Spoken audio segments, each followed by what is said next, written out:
Hello students, how are you. आज की class में आप सभी का स्वागत है। मैं आज नया चैप्टर लेकर के आए हैं हम, जिसका नाम है ग्रहों एवं उपग्रहों की गति। लास्ट चैप्टर में हमने जो न्यूमेरिकल का सेकंड पार्ट था, फर्स्ट पार्ट हमने उससे पहले लेक्चर में किया था, और लास्ट जो हमारा लेक्चर था उसमें न्यूमेरिकल का सेकंड पार्ट किया था। Second part in the sense कि जो न्यूमेरिकल हमारे बच गए थे पहले लेक्चर से, उसके बाद जो न्यूमेरिकल बचे थे जिससे कि हमारे सारे टाइप के न्यूमेरिकल हो जाएं, तो उन न्यूमेरिकल को हमने लास्ट लेक्चर में किया था। और आप सभी ने, मुझे लग रहा है कि जो आपके कमेंट्स आए हैं उससे लग रहा है कि आपने काफ़ी उनको एंजॉय किया है और आप काफ़ी अच्छे से अब उनको करने लगे हैं। तो आज की क्लास के लिए जल्दी से आप सभी ज्वाइन कर लें, अपने साथियों से भी कहें जल्दी जल्दी ज्वाइन कर लें ताकि उनका कोई भी पॉइंट छूट ना पाए। तो आज का हमारा जो लेक्चर है ग्रहों एवं उपग्रहों की गति, बहुत इंपॉर्टेंट चैप्टर है ये भी। अगर इसको हम प्रैक्टिकली सोचें तो बहुत इंपॉर्टेंट, बड़ा इंटरेस्टिंग सा चैप्टर है। आपको बड़ा मजा आने वाला है इस चैप्टर में, बहुत सारी नई नई चीज़ें पता लगेंगी और नए नए फॉर्मूले भी हैं इसके अंदर कुछ। तो स्टार्ट करते हैं आज का चैप्टर, ग्रहों एवं उपग्रहों की गति। तो पहला टॉपिक है इसके अंदर न्यूटन का गुरुत्वाकर्षण नियम। न्यूटन का गुरुत्वाकर्षण नियम। तो न्यूटन का गुरुत्वाकर्षण नियम क्या है? न्यूटन, आप जब सभी जानते हैं, साइंटिस्ट थे जिन्होंने 1686 यानी 1686 ईस्वी में इन्होंने बताया था कि यूनिवर्स के अंदर कोई भी दो बॉडी हैं, उनके अंदर आपस में कोई ना कोई एक फोर्स, कोई ना कोई एक बल लगता है जिसको हम गुरुत्वाकर्षण बल कहते हैं। और उसकी वैल्यू कितनी होती है, उस बल की वैल्यू कितनी होती है, यह भी इन्होंने बताया था। तो कैसे? देखिए, मान लेते हैं कि एक बॉडी है, न्यूटन ने बताया कि दो बॉडी है मान लेते हैं जिनका मास m1 और एक का m2 है। इनके जो बीच का डिस्टेंस है वो मान लेते हैं r है। तब न्यूटन ने बताया कि जो फोर्स लगेगी इन दोनों के बीच में वो दोनों के मास के प्रोडक्ट के डायरेक्टली प्रोपोर्शनल होती है, यानी बल उन दोनों के बलों के गुणनफल के अनुक्रमानुपाती होता है। साथ ही साथ उन्होंने बताया कि जो उनके बीच की दूरी है उसके स्क्वायर के इनवर्सली प्रोपोर्शनल, यानी जो बल है वो उनके बीच की दूरी के वर्ग के व्युत्क्रमानुपाती होता है। इन दोनों को मिला दिया जाए तो आएगा m1 m2 by R square, और कोई ना कोई कांस्टेंट आएगा जिसको हम कहते हैं g, capital G, m1 m2 by R square. तो ये फॉर्मूला निकल के आया जिससे कि हम किन्हीं दो बॉडी के बीच में लगने वाली फोर्स का पता लगा सकते हैं, जिसको हम गुरुत्वाकर्षण बल कहते हैं। यहां पर G क्या है? ये G है universal gravitation constant, universal gravitation constant, जिसको हम कहते हैं सार्वत्रिक गुरुत्वाकर्षण नियतांक। सार्वत्रिक गुरुत्वाकर्षण नियतांक, इसका जो मान होता है उसकी वैल्यू होती है, G की वैल्यू होती है 6.67 इंटू 10⁻⁻11 न्यूटन मीटर स्क्वायर प्रति किलोग्राम स्क्वायर। ठीक है, ये कैपिटल G है जिसकी वैल्यू 6.67 10⁻⁻11 न्यूटन मीटर स्क्वायर पर किलोग्राम स्क्वायर होती है। और ये पूरे यूनिवर्स में सेम रहता है, ये कहीं पर नहीं बदलता है। इसका मान पूरे यूनिवर्स में सभी जगह समान रहता है, यही रहता है। ठीक है, तो ये था न्यूटन का गुरुत्वाकर्षण नियम। नेक्स्ट इसके बाद आता है हमारा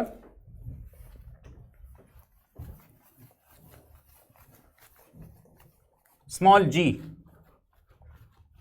और स्मॉल g से भी पहले हम एक चीज और जानेंगे जिसको हम कहते हैं गुरुत्व, ग्रेविटी। ग्रेविटी, ये ग्रेविटी क्या चीज है? अब हम पृथ्वी की बात करते हैं कि मान लेते हैं कि पृथ्वी है और पृथ्वी किसी हर वस्तु को अपनी तरफ को खींचती है। तो जितने बल से पृथ्वी किसी वस्तु को अपनी ओर को खींचती है उसे हम कहते हैं गुरुत्व, ये कहलाता है गुरुत्व। ठीक है, नेक्स्ट आता है गुरुत्वीय त्वरण। जिसको हम कहते हैं एक्सेलरेशन ड्यू टू ग्रेविटी। ये आपने बहुत बार पढ़ा है, acceleration due to gravity, small g, इसको हम स्मॉल जी से डिनोट करते हैं। ये बहुत पढ़ा है आपने, बहुत बार पढ़ा है क्या ये कि अगर किसी बॉडी को पृथ्वी तल की ओर विराम से छोड़ा जाए तो पर सेकंड होने वाली वेग वृद्धि को हम कहते हैं गुरुत्व त्वरण। एक सेकंड में जितने उसके वेग में वृद्धि होती है, यानी जितना उसका एक्सेलरेशन होता है या जितना उसका त्वरण होता है, उसको हम कहते हैं गुरुत्व त्वरण। इसकी वैल्यू पृथ्वी पर अलग अलग जगह अलग अलग हो सकती है। नॉर्मली हम लेते हैं 9.8 मीटर पर second square.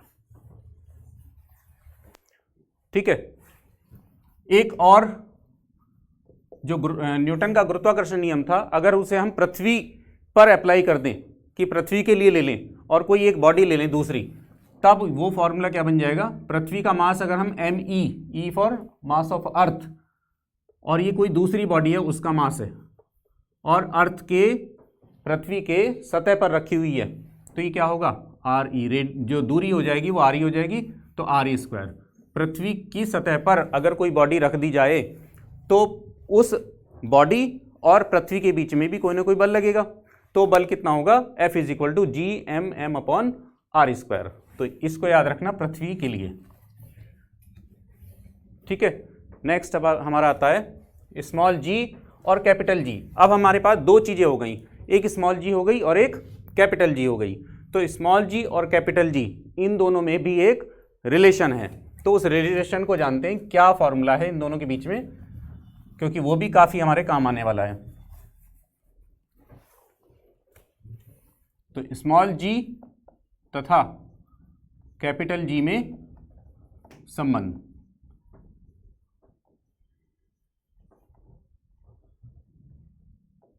Relation between small G and capital G चलिए बहुत आसानी से समझते हैं इसको। अभी मान लेते हैं कि कोई बॉडी है जो अर्थ की सरफेस के ऊपर रखी है, तब उस पर कोई ना कोई गुरुत्वाकर्षण बल लगेगा, जिसकी वैल्यू होगी कितनी, G M E M upon R square. बिल्कुल, ये आपने पढ़ लिया है। ठीक है, और पृथ्वी तल पर कोई वस्तु रखी है, उसको स्मॉल जी की टर्म में अगर हम लें तो कितनी होती है, एम इंटू जी स्मॉल जी। ठीक है, बिल्कुल सही है। अब इन दोनों, ये दोनों सेम होने चाहिए, तो क्या लिखेंगे, फ्रॉम या समीकरण 1 व 2 से क्या हो जाएगा, M G is equal to G M E M upon R square. ठीक है, G M E M upon R square. तो स्मॉल एम से स्मॉल एम कैंसिल हो जाएगा, यहाँ पर क्या बचेगा, small G is equal to G M E upon R E square. ये फॉर्मूला निकल के आया स्मॉल जी और कैपिटल जी की बीच में। तो ये रिलेशन हो गई स्मॉल जी और कैपिटल जी में कि small G is equal to capital G M E upon R square. ठीक है, ये बहुत इंपॉर्टेंट है, इसको याद रखना होगा क्योंकि इसका बहुत जगह यूज होगा। ठीक है, चलिए अब हमने ये पढ़ा है, आपने भी जरूर पढ़ा होगा ये बात, कि स्मॉल जी का मान, यूनिवर्स की बात छोड़िए, अर्थ पर भी चेंज होता रहता है। अलग अलग जगह आपने सुना होगा अलग अलग वैल्यू होती रहती हैं, तो उसके क्या रीज़न है, क्यों ऐसा होता है कि स्मॉल जी की वैल्यू अलग अलग जगह अलग अलग होती है। तो वही अब हम देखेंगे कि वेरिएशन इन जी, ये जो जी के मान में परिवर्तन हो रहा है, जी के मान में जो परिवर्तन हो रहा है, इसका कारण क्या है। तो आपके सिलेबस में इसके 4 रीजन हैं। पहला पढ़ते हैं शेप ऑफ अर्थ, यानी पृथ्वी का आकार, शेप ऑफ अर्थ, पृथ्वी का जो आकार है उसके कारण जी की वैल्यू अलग अलग जगह अलग अलग पाई जाती है। समझिए इसको, पृथ्वी का आकार कैसा है, पृथ्वी का आकार है एलिप्टिकल। ठीक है, ये एलिप्टिकल है पृथ्वी का आकार। अब एलिप्टिकल की विशेषता आपने क्या देखी है कि उसका जो रेडियस है वो सभी जगह समान नहीं होता है। उसके 2 एक्सिस देखे होंगे आपने, एक माइनर एक्सिस कहलाता है और एक मेजर एक्सिस। मेजर एक्सिस का मतलब बड़े वाला एक्सिस, माइनर एक्सिस मीन छोटे वाला एक्सिस। ठीक है, इसका मतलब एक बड़ा है एक छोटा है। जब अर्थ ऐसी है तो एक जो बड़ा वाला है ये हो गया, छोटे वाला जो है वो ये हो गया। इसका मतलब रेडियस यहाँ पर कम है और यहाँ पर ज़्यादा है। ये जो सेंटर पर लाइन है इसको हम क्या कहते हैं, विषुवत रेखा या इक्वेटर। ठीक है, तो इक्वेटर पर रेडियस सबसे ज़्यादा होता है। और ये क्या है ऊपर की तरफ, ये है पोल या ध्रुव, जिसको हम कहते हैं ध्रुव या पोल। ठीक है, और ये पॉइंट कौन सा है, जो ये वाला पॉइंट, इसको सिर्फ सिंगल ये पॉइंट मत मानना, ये पूरा पॉइंट। ठीक है, ये क्या है, विषुवत रेखा या इक्वेटर। इक्वेटर। तो इक्वेटर पर आप देख रहे हैं कि रेडियस सबसे अधिक पाया जाता है और ध्रुव पर यानी पोल पर सबसे कम। ठीक, अब हमारे पास फॉर्मूला था स्मॉल जी का कि Gm/r²। अब सरफेस पर कोई बॉडी है तो उसके लिए m की वैल्यू तो कांस्टेंट रहेगी, यानी अर्थ का जो मास है वो तो नहीं बदलेगा, उसके लिए g ऑलरेडी कांस्टेंट है। r की वैल्यू देखते हैं। अब अगर कोई बॉडी इक्वेटर पर है यानी विषुवत रेखा पर है तो उसके लिए r बड़ा हो जाएगा, r बहुत बड़ा होगा। तो g की वैल्यू जितना, ये क्योंकि ये क्या है डिनोमिनेटर में है, तो डिनोमिनेटर में जितनी बड़ी चीज से डिवाइड करेंगे g की वैल्यू उतनी ही कम आएगी। ठीक है, अब बॉडी कहाँ पर है, पोल पर, ध्रुव पर। पोल पर रेडियस की वैल्यू कम है तो ये r की वैल्यू कम रखेंगे, कम से डिवाइड करना होगा तो g की वैल्यू थोड़ी ज़्यादा आएगी। ठीक है, इट मीन्स कि यहाँ पर जो g की वैल्यू है, g पोल पर, पोल मान लेते हैं इसको, p लिख दिया मैंने, वो ग्रेटर होगी g इक्वेटर पर। g इक्वेटर की जो g की वैल्यू होगी, इक्वेटर पर जो g की वैल्यू होगी वो पोल पर जो g की वैल्यू होगी उससे छोटी होगी या ध्रुव वाली इक्वेटर से बड़ी होगी। वो अभी आपने क्लियर कर लिया। ठीक है, और मान लेते हैं कि इक्वेटर से पोल की तरफ को चलना शुरू कर देते हैं। यहाँ पर आ गई कोई बॉडी तो क्या होगा, रेडियस कुछ कम हो जाएगा यानी g की वैल्यू बढ़ेगी, यहाँ पर आएगी और बढ़ेगी, यहाँ पर आएगी और बढ़ेगी और बढ़ेगी, इस तरह से लगातार बढ़ती चली जाएगी और मैक्सिमम कहाँ होगी, पोल पर। तो इसका मतलब g की वैल्यू, स्मॉल g की वैल्यू पोल पर मैक्सिमम और इक्वेटर पर मिनिमम होती है। ठीक है, ये बात क्लियर हो गई। पहला पॉइंट क्लियर आई थिंक। दूसरा पॉइंट लेते हैं हम। दूसरा पॉइंट है हमारा कि जब पृथ्वी है वो अपने एक्सिस पर रोटेट भी करती है ना, अपने अक्ष पर के परिधि घूमती भी रहती है। नंबर 2 पॉइंट है रोटेशन ऑफ अर्थ, अर्थ का अपने अक्ष पर घूमना। ठीक है, अक्ष के परिधि घूर्णन, ये जो अपने अक्ष के परिधि घूर्णन है या रोटेशन है अक्ष के, एक्सिस के अबाउट, तो उसके कारण भी g की वैल्यू में चेंज आता है। अब समझे कैसे चेंज आता है। मान लेते हैं कि ये अर्थ है। ठीक है, अब अर्थ अपने ऊपर क्या क्या चीजें हैं, बहुत सारी चीजें हैं, हम लोग हैं, बसें हैं, गाड़ी हैं, सब कुछ है, और वो अपने साथ साथ हम सभी को घुमा भी रही है।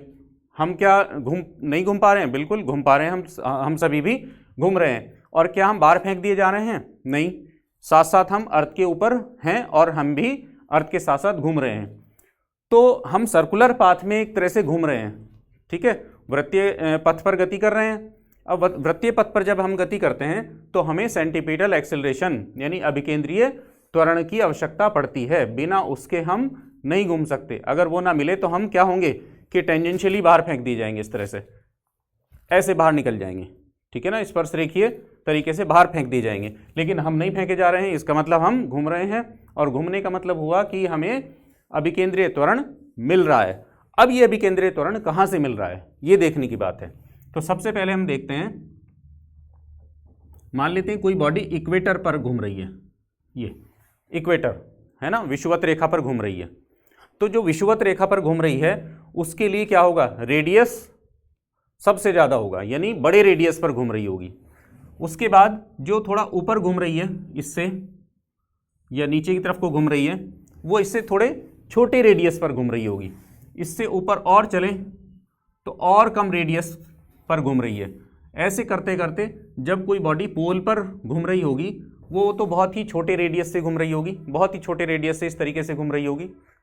ठीक है, तो अब हमारे पास फॉर्मूला क्या है, हमने मान लिया कि जी की वैल्यू तो वो नहीं रहे होगी जो एक्चुअल में होनी चाहिए, तो उसको हमने जी डैश मान लिया, और जो एक्चुअल वैल्यू है इनिशियल वैल्यू वो जी है मान लेते हैं।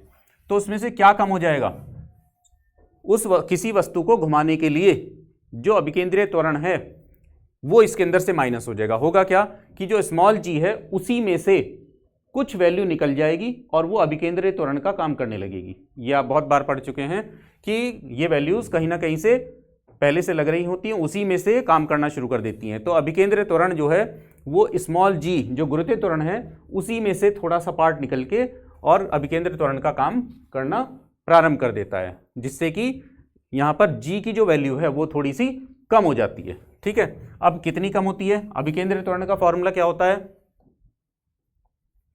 v²/r।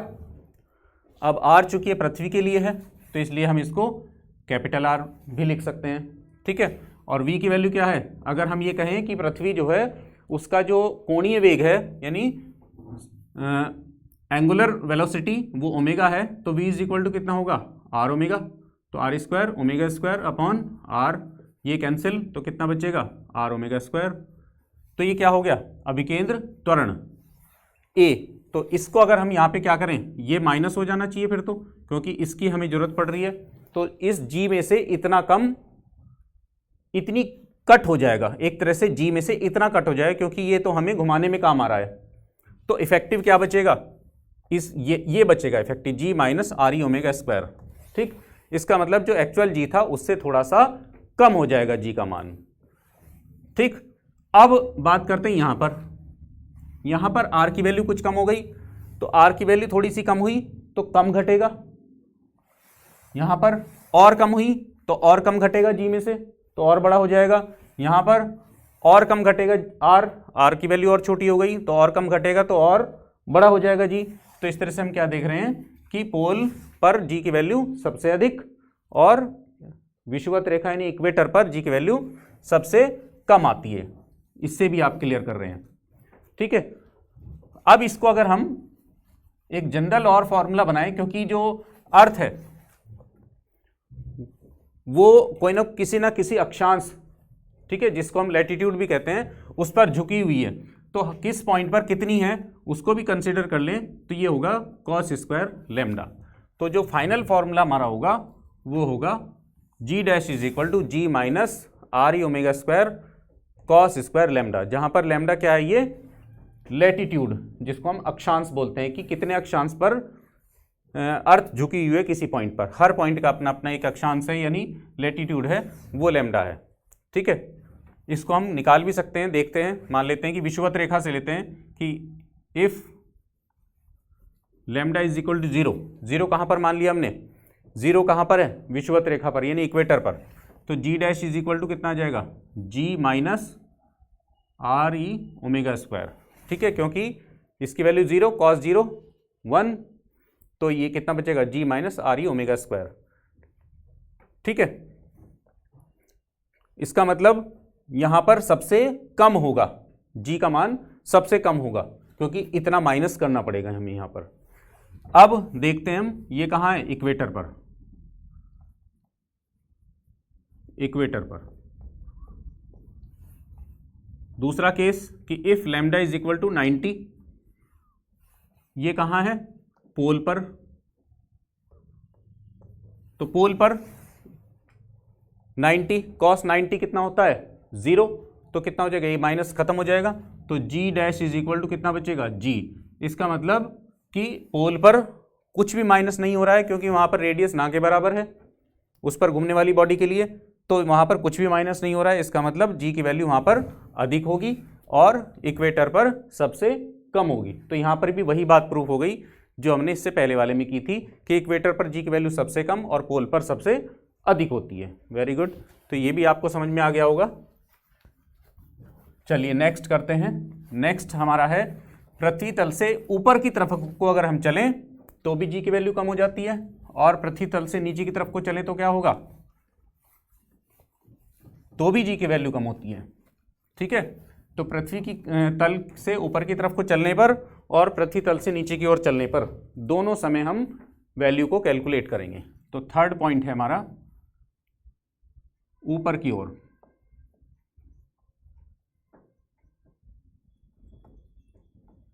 अबाउ अर्थ सरफेस, पृथ्वी तल से ऊपर की ओर। इसको पृथ्वी तल से लिख लो, चाहे चाहे आप ऊपर की तरफ से लिखे रहने दो। पृथ्वी तल से चलिए और पूरा मैं कंप्लीट कर देता हूं, पृथ्वी तल से ऊपर की ओर। अब पृथ्वी तल से अगर ऊपर की ओर चलते हैं, मान लेते हैं कि ये पृथ्वी है, ठीक है, ये इसका सेंटर मान लेते हैं, मास हमने इसका एम मान लिया, और जो इसका रेडियस है ये ओ पॉइंट मान लेते हैं, रेडियस आर ई मान लिया, और ये कोई पॉइंट ए मान लेते हैं। यहाँ से ये पी पॉइंट है कोई, जहाँ पर हमें जी की वैल्यू बतानी है कि जी की वैल्यू यहाँ पर कितनी हो जाएगी, जो कि एच ऊंचाई पर है। पी पॉइंट एच ऊंचाई पर है, यहाँ पर हमें कैलकुलेट करना है कि जी की वैल्यू कितनी हो जाएगी। ठीक है, कैसे कैलकुलेट करते हैं, बहुत सिंपल है। पहले हम ए पर निकालते हैं, ठीक है, बहुत आसान है, आप समझे इसको, बहुत आसानी से निकल आएगा। पहले निकालते हैं कि ए पर कितनी है, तो ए पर कितनी होगी, बिंदु ए पर, ये तो हम निकाल चुके हैं। जी इज इक्वल टू कितना होता है, G M upon R square, ये तो आपने पढ़ लिया कि पृथ्वी के सतह पर जी की वैल्यू कितनी होती है, इतनी होती है, और ये सतह ही तो है पृथ्वी की। ठीक है, गुड। इसके बाद बिंदु पी पर, बिंदु पी पर निकालते हैं। बिंदु पी पर अब जी तो रहेगी नहीं, ठीक है, तो क्या हो जाएगी, कुछ ना कुछ चेंज होगी, मान लेते हैं जी डैश हो जाएगी। ये कितनी होगी, जी एम, अच्छा, पृथ्वी तल से ऊपर बाहर कोई भी बॉडी है उसके लिए पृथ्वी तो पूरी ही मानी जाएगी। ठीक है, तो इसलिए उसका मास जो है वो तो एम ही रहेगा, लेकिन जो डिस्टेंस है वो क्या हो जाएगा अब, आर ई, और ये एच और ऐड हो जाएगा, तो कितना हो जाएगा total, R E plus H whole square. I think ये समझ में आ गया होगा बिल्कुल आसानी से कि इसमें क्या हुआ कि आर ई तो ये था ही, एच और ऐड हो गया, तो आर ई प्लस एच इतना हो गया। वैसे ही क्लियर दिखाई दे रहा है कि ये कम हो जाएगा, लेकिन हम इसको स्मॉल जी की टर्म में निकालेंगे, स्मॉल जी के पदों में निकालेंगे इसको। ठीक है, तब समीकरण 2 को 1 से भाग देने पर, ठीक, समीकरण 2 को 1 से भाग दे दें, डिवाइड कर दें, तो कितना आएगा, g dash upon g is equal to क्या होगा, g M E upon R E plus H whole square, और ये नीचे आएगा तो इसको उल्टा कर देते हैं, क्या होगा, आर ई square upon G M E. ठीक है, जी एम ई से जी एम ई कैंसिल हो जाएगा, यहां पर आर ई स्क्वायर कॉमन ले लेते हैं, कितना हुआ, ऊपर तो आर ई स्क्वायर था ही और नीचे कितना है, आर ई स्क्वायर कॉमन ले लेते हैं। आप कहेंगे कॉमन कहाँ आ रहा है, कोई बात नहीं, हम कॉमन ले लेते हैं, तो यहाँ क्या बचेगा, एच के नीचे आर लिखना पड़ेगा बस अब हमें, whole square g upon g dash upon g, यहाँ से भी ये कैंसिल हुआ, तो g dash is equal to कितना हुआ, g upon 1 plus h upon r whole square. समझ में आ रही होगी बात ये, ठीक है। तो ये हमारा फाइनल फॉर्मूला बना जी को निकालने का, कि पृथ्वी तल से किसी भी ऊंचाई पर, जो कि हमने एच मानी है, एच ऊंचाई पर जी की वैल्यू कितनी हो जाएगी, वो हो जाएगी g dash is equal to g upon 1 plus h upon are e whole square, इतनी हो जाएगी। ठीक, अब हम यहां पर चेक करते हैं कि जो हमने बात कही थी कि पृथ्वी तल से बाहर या ऊपर कहीं भी चले जाएं हम, वो वैल्यू पृथ्वी तल पर जो जी की वैल्यू थी उससे कम हो जाती है। तो इसको चेक करते हैं, करिए। एच कितना भी छोटा हो, जीरो तो नहीं होगा, क्योंकि जीरो का मतलब क्या हुआ, वो तो सरफेस पर ही हो गया। अगर हम जीरो कहते हैं तो फिर तो सरफेस ही हो गई, तो बात ही खत्म हो जाती है कि सरफेस से ऊपर, तो इसका मतलब एच की कुछ तो वैल्यू होगी जीरो से जो बड़ी होगी, ठीक है। और आर तो जीरो से बड़ा पहले से ही है, तो इसका मतलब क्या हुआ कि ये वैल्यू, ये वाली जो टर्म है वो जीरो से बड़ी आएगी हमेशा, ठीक है, जीरो भी नहीं आएगी, जीरो से बड़ी आएगी हमेशा ये वाली टर्म, ठीक है। अब ये जीरो से बड़ी आएगी तो 1 में कुछ ना कुछ ऐड ही होगा। 1 का स्क्वायर पर कोई फर्क नहीं पड़ता, लेकिन 1 से ज्यादा का स्क्वायर 1 से बड़ा हो जाएगा, ठीक। और 1 से बड़े से किसी भी चीज को डिवाइड करें तो वो छोटा ही हो जाता है। इसका मतलब जी डैश की वैल्यू क्या होगी, लेस देन जी हो जाएगी। और यही हम प्रूफ करना चाहते थे कि पृथ्वी तल से बाहर, हमने कहा था पृथ्वी तल से ऊपर जाने पर जी की वैल्यू कम हो जाती है, और ये सिद्ध भी हो गया और फॉर्मूला भी निकल के आ गया। तो ये फॉर्मूला है, इस पे भी क्वेश्चन कई बार पूछ लिए जाते हैं कि पृथ्वी तल से कितनी ऊंचाई पर जाएं कि जी की वैल्यू पृथ्वी तल की अपेक्षा 1/4 रह जाए, इस तरीके से। यानी वहां पर क्या होगा, जी डैश को क्या मान लेंगे हम, g/4, 1/4 है ना, तो g/4 लेट कर लेंगे, और जी पृथ्वी तल पर तो जी है ही, ये g/4 h निकाल लेंगे यहां से हम। तो इस तरह के न्यूमेरिकल इससे पूछ लिए जाते हैं, ठीक है, क्लियर, बहुत बढ़िया। नेक्स्ट आता है हमारा पृथ्वी तल से नीचे की ओर। अब नीचे की ओर चलते हैं कि पृथ्वी तल से अगर हम नीचे की तरफ को चलें तब जी की वैल्यू क्या होगी। तो ये तो हम बात पहले कर चुके हैं कि जी की वैल्यू पृथ्वी तल से नीचे चलने पर भी घट जाती है, ठीक है। अगर पृथ्वी तल से अंदर की तरफ को चलें, नीचे का मतलब थोड़ा समझना है यहाँ पर, नीचे का मतलब अभी मैं बताता हूँ आपको फिगर बना के, तो वहाँ पर कंफ्यूज ना हो कि नीचे चलने का मतलब क्या है। ये पृथ्वी है, नीचे चलने का मतलब ये नहीं है, ठीक है। यहाँ पर अगर हम चल रहे हैं तो ये भी पृथ्वी तल से ऊपर ही है एक तरह से, पृथ्वी तल से बाहर है एक तरह से। पृथ्वी तल से नीचे चलने का मतलब है कि पृथ्वी के अंदर की तरफ को चलना। मान लेते हैं कि ये पॉइंट आपका ए पॉइंट था, तो हमने कुछ गहराई अंदर की ओर चले गए, यहां पर आ गए, मान लेते ये है अब वो पी पॉइंट, ठीक है। ये पी पॉइंट है जिसकी गहराई कितनी है, एच, ये एच गहराई है, क्लियर। ये जो रेडियस है वो अभी भी कितना है, आर ई है, और जो पृथ्वी का जो मास है वो कितना है, एम ई, ठीक। तो अब इस पी पॉइंट पर जी की वैल्यू कितनी हो जाएगी उसका फॉर्मूला निकालना है, और वहां पर यह भी देखना है कि वो, जैसे हमने कहा कि वो कम हो जाएगा, तो ये भी निकालना है कि वो कम हो जाएगा, ठीक है। अब यहां पर एक कंसेप्ट आपको समझना होगा कि पृथ्वी हर वस्तु को अपने केंद्र की ओर खींचती है, ठीक है। इसके अंदर हम क्या देख रहे हैं कि इसके अंदर कैपिटल जी, एम और आर, यानी स्मॉल जी जो है, इस पर इफेक्ट 3 चीजों का होता है, कैपिटल जी, एम और आर। कैपिटल जी कांस्टेंट है ऑलरेडी, सभी जगह कांस्टेंट होता है, तो इसकी तो बात खत्म हो जाती है। अब आप कहेंगे एम भी तो कांस्टेंट है, ध्यान से समझे, एम क्या है, पृथ्वी का द्रव्यमान। अब पृथ्वी का जो मास है वो तभी तो पूरा काम करेगा जब वो पूरा इफेक्टिव काम कर रहा हो, यानी उसकी वैल्यू पूरी कंप्लीट ले हम। अब अगर कोई बॉडी सरफेस पर है, चूंकि पृथ्वी हर वस्तु को केंद्र की तरफ को खींच रही है, इसका मतलब जो मास है वो भी उसमें काम कर रहा है। तो जब मास कोई काम कर रहा है, अगर यहां पर है तब तो उसके लिए पूरा मास होगा, द्रव्यमान पूरा ही होना चाहिए। लेकिन अगर कोई वस्तु यहां पर आ गई तो इससे ऊपर का जो मास है, ठीक है, इसको अगर हम बना लें, इस तरह से बना लें, ये हमने इस तरह से बना लिया, तो हम क्या देख रहे हैं कि इससे बाहर का जो मास है ये उस वस्तु को अंदर की तरफ को खींचने में कैसे सहायक हो पाएगा, ये तो उसमें कोई हेल्प नहीं कर पाएगा, ये वाला जो मास होगा बाहर की तरफ। तो इसका मतलब जब हम अंदर की तरफ को देखेंगे तो इस मास को हमें छोड़ना होगा, केवल ये जो अंदर का जो मास है यही हमें कंसिडर करना पड़ेगा, इसी को हमें लेना पड़ेगा, क्योंकि पृथ्वी का जो इफेक्टिव मास है वो तो अब इतना ही बचा है, ये तो हमारे लिए बेकार हो गया क्योंकि वस्तु यहां पर आ चुकी है, पी पॉइंट पर आ चुकी है, ठीक है। ये बात आपको ध्यान रखनी है। तो अब इसको कैसे लेंगे, चूंकि 2 तरह के मास हो जाएंगे, पृथ्वी तल ए पर तो पूरी पृथ्वी का मास हो गया, ठीक है, लेकिन यहां पर जाने पर केवल इतना मास लेना होगा, द्रव्यमान इतना लेना होगा। तो इसको हम क्या करें, ऐसी टर्म में कन्वर्ट कर लें जो कि दोनों में कॉमन सी आ जाए, यानी बाहर ए पर भी और पी पर दोनों पॉइंट में एक जैसी आ जाए। तो हम क्या कह सकते हैं, मास इज इक्वल टू क्या होता है, वॉल्यूम इंटू डेंसिटी, यानी आयतन गुणा घनत्व। तो उसी में बदल लेते हैं, जी कितना है, आयतन कितना होता है इसका, 4/3 पाई आर क्यूब, ठीक है, और घनत्व मान लेते हैं रो। तो ये क्या हो गया, मास ही हो गया एक तरह से, एम हो गया अपॉन आर स्क्वायर है ही, ये कैंसिल, और ये कितना बचेगा 4/3 पाई जी रो इंटू आर ई। ये ए पॉइंट पर निकल के आ गई, हमने टर्म बदल ली, पद बदल लिए बस, इसके एम की जगह किसी और पदों में ले लिया इसको।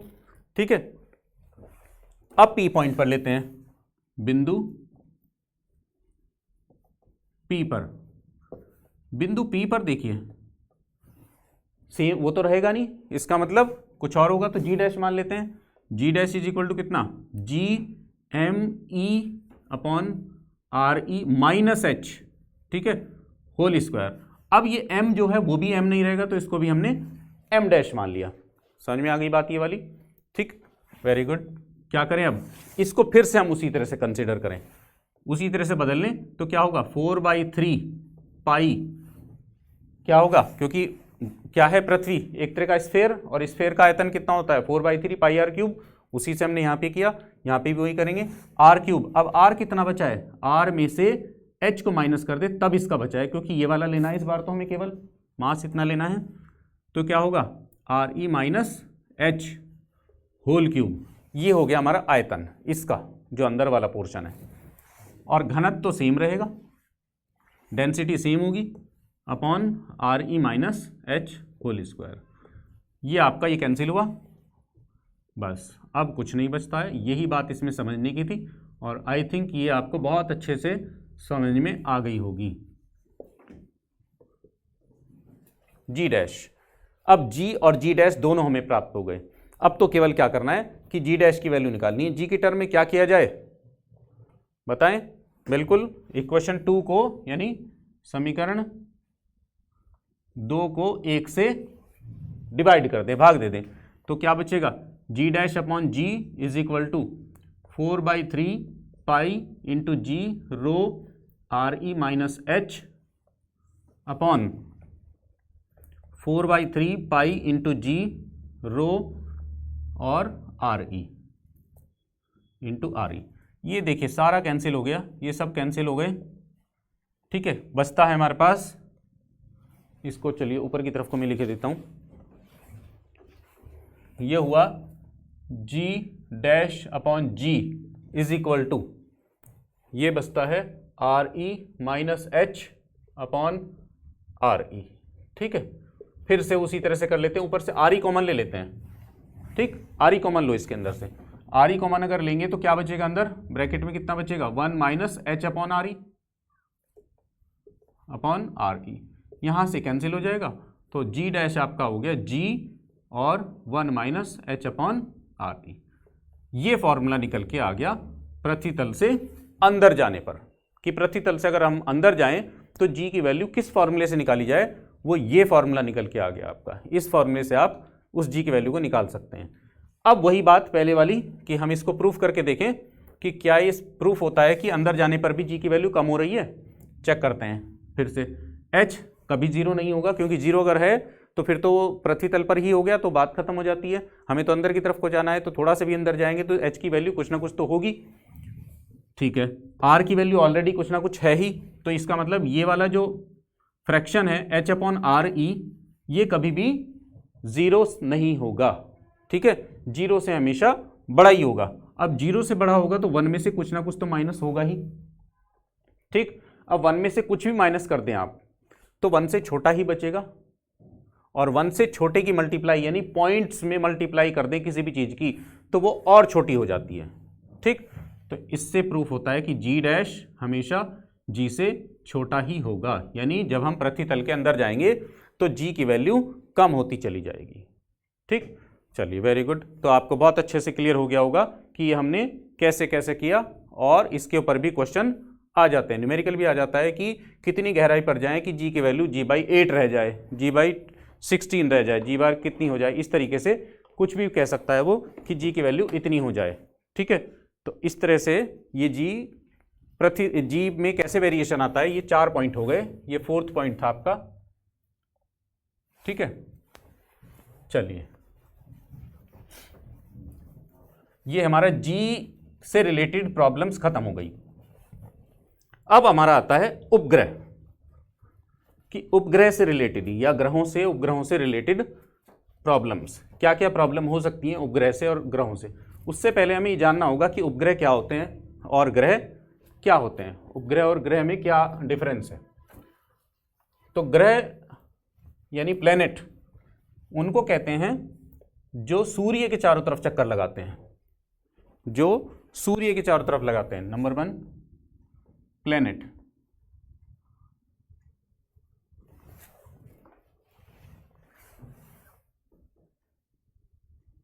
प्लैनेट्स यानी ग्रह, ये वो होते हैं जो सूर्य के चारों तरफ चक्कर लगाते हैं। जो सूर्य के चारों तरफ चक्कर लगाते हैं उनको हम कहते हैं प्लैनेट। और दूसरा होता है सैटेलाइट यानी उपग्रह। सैटेलाइट, सैटेलाइट वो होते हैं जो ग्रहों के चक्कर लगाते हैं। ठीक है, जो ग्रहों के चक्कर लगाएं वो सैटेलाइट हैं। ग्रह उपग्रहों में कौन सा है जो, यानी प्लेनेट में कौन सा है, जैसे अर्थ है, जुपिटर है, मार्स है, ये सब क्या है प्लेनेट यानी ग्रह। और सैटेलाइट क्या है, जैसे अर्थ का सैटेलाइट क्या है, मून, चंद्रमा, वो इसका सैटेलाइट है क्योंकि वो अर्थ के चक्कर लगाता है। तो जो भी ग्रहों के चक्कर लगाते हैं वो सब सैटेलाइट होते हैं। ठीक, तो हम सैटेलाइट के बारे में पढ़ेंगे अब कि कोई भी सैटेलाइट है या उपग्रह है उसके बारे में क्या क्या प्रॉब्लम्स हो सकती हैं, वो सारी चीज़ें पढ़ेंगे। सबसे पहले हम जानते हैं कि जो सैटेलाइट हैं वो भी दो तरह के होते हैं, दो टाइप के होते हैं। एक होता है नेचुरल, ठीक है, यानी प्राकृतिक उपग्रह, और एक होता है आर्टिफिशियल यानी जो कृत्रिम, जिसको हम कहते हैं जो हमारे द्वारा बनाया जाता है। तो दो तरह के उपग्रह हो गए, एक आर्टिफिशियल और एक नेचुरल सैटेलाइट। नेचुरल सैटेलाइट का एग्जांपल आपको पता ही है, जैसे पृथ्वी के लिए क्या है चंद्रमा, और आर्टिफिशियल सैटेलाइट जितने भी हम छोड़ते हैं, सैटेलाइट छोड़े जाते हैं, वो सब आर्टिफिशियल सैटेलाइट हैं। ठीक है, तो उपग्रह से रिलेटेड पहली प्रॉब्लम क्या है कि कक्षीय वेग। कक्षीय वेग, अब ये कक्षीय वेग यानी ऑर्बिटल वेलोसिटी, ऑर्बिटल वेलोसिटी, ये जो ऑर्बिटल वेलोसिटी है ये क्या चीज़ है, इसको समझें आप। बड़ा इंपॉर्टेंट पोर्शन है ये, एग्जाम में बहुत बार आता है, बहुत बार, वेरी इंपॉर्टेंट, ये बहुत बार पूछा जाता है, इसलिए इसको अच्छे से ध्यान से करें। इसका डेरिवेशन बहुत बार पूछा जाता है। इसमें से न्यूमेरिकल आ जाता है, मना नहीं है, लेकिन चांसेस ज़्यादा इसके अंदर आने की है डेरिवेशन। और डेरिवेशन में क्या आता है, कक्षीय वेग, प्लायन वेग, बंधन ऊर्जा, इनमें से कुछ ना कुछ आ जाता है। ठीक है, अब जितने भी उपग्रह हैं वो कहाँ पर घूमते रहते हैं, वो मान लेते पृथ्वी को ही कंसिडर कर लें कि पृथ्वी उनका एक ग्रह है उपग्रहों का, तो वो पृथ्वी के चारों तरफ किसी कक्षा में, पृथ्वी की जो कक्षाएं हैं अलग अलग, उनमें कहीं ना कहीं घूमते रहते हैं, किसी ना किसी कक्षा में वो घूमते रहते हैं। ठीक है, मान लेते हैं कि ये पृथ्वी है और ये उसकी कोई एक कक्षा है। यहां पर मान लेते हैं कि वो उपग्रह कोई घूम रहा है, जो हमने भेजा है वो कोई उपग्रह घूम रहा है जिसका मास स्मॉल m है और उसकी जो वेलोसिटी है वो v0 है, O फॉर ऑर्बिटल है ना, कक्षीय वेग। और ये जो डिस्टेंस है ये h है पृथ्वी की सतह से, और बाकी जो नीचे की तरफ है वो RE यानी पृथ्वी का जो रेडियस है वो है ही, और पृथ्वी का जो मास है वो कितना है, मान लेते हैं me। ठीक, तो अब हमें ये निकालना है कि VO कितना होगा। क्लियर, निकालने का क्या तरीका होगा, बड़ा सिंपल है, दो कंसेप्ट लगेंगे इसके अंदर। पहला कंसेप्ट है कि एक पृथ्वी कोई ना कोई बॉडी है, ये क्या है, दूसरा उपग्रह, ये भी कोई ना कोई बॉडी है। तो उपग्रह भी कोई बॉडी है और पृथ्वी भी कोई बॉडी है, तो दो बॉडी के बीच में कौन सी फोर्स लगेगी, न्यूटन ने जो बताई थी गुरुत्वाकर्षण बल, तो कितनी होगी, बिल्कुल ठीक है, तो कितनी लगेगी, F = G m upon R + H whole square. ठीक है, इतनी फोर्स लगेगी। इक्वेशन नंबर 1 मान लेते हैं इसको। क्लियर, बिल्कुल सिंपल। दूसरा, चूंकि ये क्या है, किसी एक सर्कुलर पाथ में मूव कर रहा है, जो उपग्रह है वो सर्कुलर पाथ में यानी वृत्तीय पथ पे गति करता है, तो इसको क्या चाहिए, अभिकेंद्र बल चाहिए। तो अभिकेंद्र बल कितना होता है, F is equal to M V O square upon R. R कितना है, R E plus H. Equation number 2, ये भी आप जानते हैं। हमने बताया था कि पहले ये बात हो चुकी है कि जो अभिकेंद्र बल है वो किसी कोई फोर्स होती है ऑलरेडी जो लग रही होती है, उसी को वही सेंटीपिटल फोर्स का काम करने लगती है। तो कौन सी फोर्स है, गुरुत्वाकर्षण बल, जो इन दोनों के बीच में जो लग रहा है गुरुत्वाकर्षण बल, यही अभिकेंद्र बल का काम करने लगेगा। ठीक है, इसका मतलब ये जो बल है वही इसका काम करने लगेगा। इट मीन्स दोनों सेम होने चाहिए। बिल्कुल ठीक है, वेरी गुड। तो समीकरण 1 व 2 से, समीकरण 1 और 2 से जब हम देखेंगे तो क्या होगा कि M V O square upon R E plus H is equal to G M E M upon R E plus H whole square. यहाँ पर एक ब्रैकेट इससे कैंसिल, स्मॉल एम से स्मॉल एम कैंसिल, तो क्या बचेगा यहाँ पर, V O is equal to G M upon R plus H, ये बचेगा। स्क्वायर है तो ये क्या हो जाएगा, अंडर रूट। तो ये हमारा फॉर्मूला निकल के आ गया किसका, ऑर्बिटल वेलोसिटी का। तो ऑर्बिटल वेलोसिटी का फॉर्मूला हुआ under root G M upon R E plus H. बहुत बढ़िया। यहाँ पर आप क्या देख रहे हैं, इसको थोड़ा सा एलोबरेट करते हैं कि वीओ की वैल्यू किस किस के ऊपर डिपेंड करती है। देखो, उपग्रह के मास पर कोई फर्क नहीं पड़ता है कि उपग्रह का मास कितना है, कम है या ज़्यादा है, इससे ऑर्बिटल वेलोसिटी पर कोई फर्क नहीं पड़ेगा। ठीक है, फर्क किस बात का पड़ रहा है कि वो पृथ्वी से कितनी ऊंचाई पर है। कौन, कक्षा, जिस कक्षा में उसको भेजा गया है वो पृथ्वी से कितनी ऊंचाई पर है। क्योंकि ये क्या कहाँ पर है, डिनोमिनेटर में है, तो जितनी ज़्यादा h की वैल्यू होगी v की वैल्यू उतनी ही कम आएगी। इसका मतलब जितनी बड़ी कक्षा में घूमेगा यानी जितनी उसकी ऊंचाई ज़्यादा होगी उतनी ही उसकी कक्षेचाल कम होगी। ठीक है, उतनी कक्षेचाल कम होगी। तो ये हमारा फॉर्मूला निकल के आ गया, आपको बड़े अच्छे से क्लियर हो गया होगा ये चीज़ भी। ठीक, अब इसको थोड़ा और रूप चेंज करते हैं इसका, बाकी कुछ नहीं, फॉर्मूला हमारा निकल आया है। इसका केवल हम चेंज करते हैं कि यदि आर ई प्लस एच, इस पूरे को स्मॉल आर मान लें हम, तो V O is equal to कितना हो जाएगा, अंडर रूट, क्योंकि कई बार इस तरह से भी दे दिया जाता है कि रेडियस को अलग से नहीं दिया जाता और पूरा का पूरी वैल्यू दी जाती है। तो आर ई प्लस एच जो है वो कंप्लीट भी दे दी जाती है कभी न्यूमेरिकल के अंदर, तो हम सोचने लगते हैं कि एच है कि आर है। तो अगर उसने कंप्लीट दे दी, सरफेस से आने दे करके सेंटर से ही दे दिया है डिस्टेंस, तो फिर हम उसको स्मॉल आर भी लिख सकते हैं। ठीक है, ये एक और टाइप हो गई। अब case number 1, case first. Case first क्या है इसका, केस फर्स्ट को समझें आप कि केस फर्स्ट में क्या क्या कह सकते हैं हम कि अगर ये जो कक्षा है पृथ्वी के सबसे पास वाली कक्षा में छोड़ दिया जाए, जो उपग्रह है उसको पृथ्वी की सबसे पास वाली कक्षा में छोड़ दिया जाए, तब v की वैल्यू कितनी हो जाएगी। तो उस केस में हम क्या कह सकते हैं कि जो h है वो r के मुकाबले बहुत छोटा हो जाएगा। h is less than are e. ठीक है, h बहुत छोटा हो जाएगा r के मुकाबले में। तो हम क्या करेंगे, h को छोड़ सकते हैं उस केस में। h को छोड़ेंगे तो क्या बनेगा, V O is equal to under root G M upon R E, ये रह जाएगा, h कैंसिल हो गया। ठीक है, इसको बीच से में को लिख लो, आपको थोड़ा सा वैसा लग रहा होगा, इसको यहाँ पे लिख लेते हैं आर ई। अब जीएम की वैल्यू आपने पढ़ी है कि जीएम की वैल्यू कितनी होती है, यहाँ पे भी लिख सकते हो आप इसको, since G is equal to G M upon R E square. तो जीएम की वैल्यू कितनी होगी, जी आर ई स्क्वायर। तो हम इसको क्या लिख सकते हैं, जी आर ई स्क्वायर अपॉन आर ई।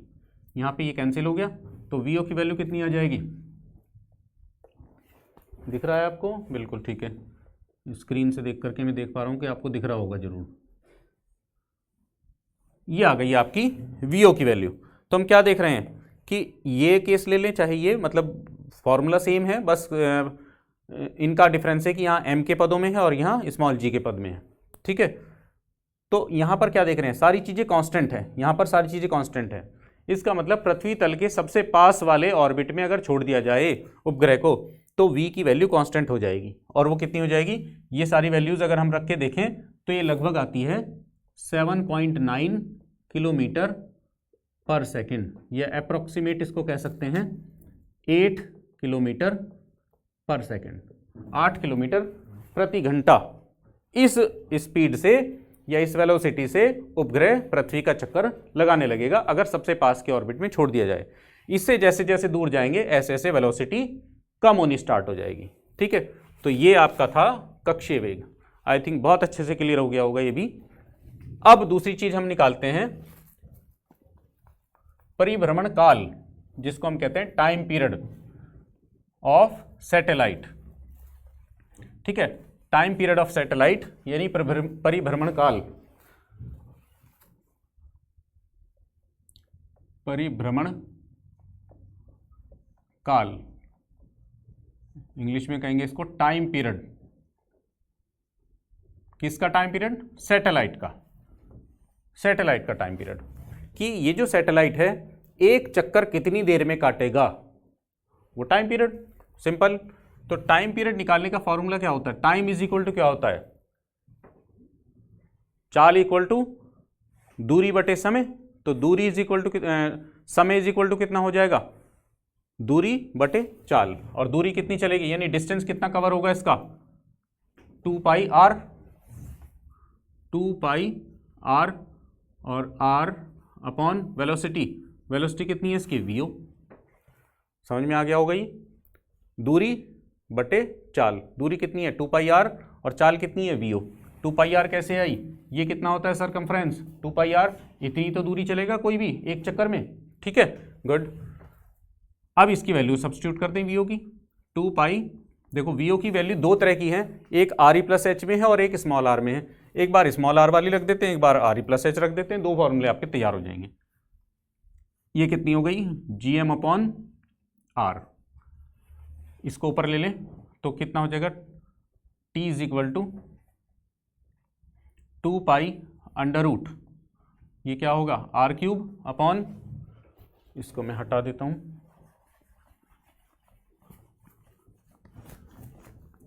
चलिए तो आर क्यूब अपॉन कितना हुआ जी एम। एक फॉर्मूला तो आपका ये बन गया। ठीक है, अब दूसरा केस यानी आर ई प्लस एच की टर्म में अगर हम रखें तो कितना हो जाएगा, टी इज इक्वल टू 2 पाई, आर की वैल्यू कितनी है आर ई प्लस एच, तो इसको मैं लिख लेता हूं आर ई plus H whole cube upon G M E. दूसरा फॉर्मूला हमारा ये हो गया। तो ये दो फॉर्मूले हो गए टी के, एक स्मॉल आर की टर्म में और एक आर ई प्लस एच की टर्म में। क्लियर, तो ये भी इसी के साथ था, सिंपल। अब यहां पर भी हम एक स्पेशल केस निकाल सकते हैं जिसको हम केस कहेंगे। फॉर्मूला तो ये निकल चुका है, केस क्या होगा, केस ये होगा कि किसी भी ऑर्बिट में सबसे पास वाले ऑर्बिट में अगर हम पृथ्वी के सबसे पास वाले कक्षा में उपग्रह को छोड़ दें तो वहां पर जो कक्षीय चाल थी वो 8 किलोमीटर लगभग आई थी पर सेकंड। तो वहां पर टाइम कितना लगेगा उपग्रह को एक चक्कर लगाने में, समय कितना लगेगा, उसको भी हम निकाल सकते हैं। तो उसको कैसे निकालें कि वही केस हो जाएगा कि h less than R E. तो जब h बहुत छोटा होगा तब t की वैल्यू कितनी होगी, t is equal to 2 pi under root, ये क्या हो जाएगा आर क्यूब, क्योंकि h तो खत्म हो जाएगा यहां पर। ठीक है, तो क्या होगा R cube upon G M E. Therefore T is equal to G M E की वैल्यू आप जानते हो कितनी होती है, यहां से भी आप निकाल सकते हो। ये भी फॉर्मूला तैयार हो गया वैसे, क्योंकि यहां पर भी आप देख रहे होंगे सारी चीज़ें कांस्टेंट हैं, सब चीज़ें कांस्टेंट हैं, तो टी की वैल्यू निकाल पाओगे आप बड़ी आसानी से। ठीक है, दूसरा 2 पाई, इसको ऐसे भी लिख सकते हो आर क्यूब, और जी एम की वैल्यू कितनी होती है जी आर स्क्वायर, ये कैंसिल, तो टी की वैल्यू कितनी आ जाएगी, T is equal to 2 pi under root r e upon g. तो इससे भी आप निकाल सकते हो टी की वैल्यू, चाहे इससे निकालें, इससे निकालें, और चाहे आप इससे निकालें, दोनों में से किसी से भी निकालें। ये लगभग आती है 84.6 मिनट। यानी इतनी देर में एक चक्कर पूरा करेगा कोई भी उपग्रह, यदि उसको पृथ्वी के सबसे समीप वाले कक्षा में छोड़ दिया जाए, समीप वाले ऑर्बिट में छोड़ दिया जाए। ठीक है, चलिए बहुत बढ़िया। तो ये आपका ये कंप्लीट होता है परिभ्रमण काल, उपग्रह की कक्षीय चाल और परिभ्रमण काल। ठीक है, चलिए, तो मुझे लगता है कि क्लास ज़्यादा लंबी ना हो, इसलिए हम आज यहीं पर रोकते हैं और नेक्स्ट इससे आगे का जो पोर्शन होगा वो हम नेक्स्ट क्लास में लेकर के आएंगे। तो आप इसको अच्छे से रिवाइज कर लें, क्योंकि इसके अंदर न्यूमेरिकल, जैसे मैंने कहा, न्यूमेरिकल आने से मना नहीं है, लेकिन क्वेश्चन उतने नहीं पूछे जाते, क्योंकि इसके अंदर जो न्यूमेरिकल है उसमें कैलकुलेशन काफ़ी ज़्यादा है। तो ऐसा नहीं कि नहीं आएंगे, आ सकते हैं। तो इसमें कैलकुलेशन पर विशेष ध्यान रखना, क्योंकि इसके अंदर अंडर रूट, क्यूब रूट, इस तरह की चीज़ें बहुत आएंगी। तो न्यूमेरिकल करते समय आप कैलकुलेशन पे ध्यान देना, क्योंकि कैलकुलेशन के ही इसके अंदर ये समझिए मार्क्स होंगे, क्योंकि फॉर्मूले तो सिंपल हैं। ठीक है, तो इससे आगे का जो पोर्शन है वो हम नेक्स्ट क्लास में करेंगे, और तब तक के लिए आप इसको रिवाइज करें अच्छे से, ताकि कोई प्रॉब्लम ना आए नेक्स्ट टाइम, और पढ़ते रहें और अपने स्वास्थ्य का भी ध्यान रखें। Thank you.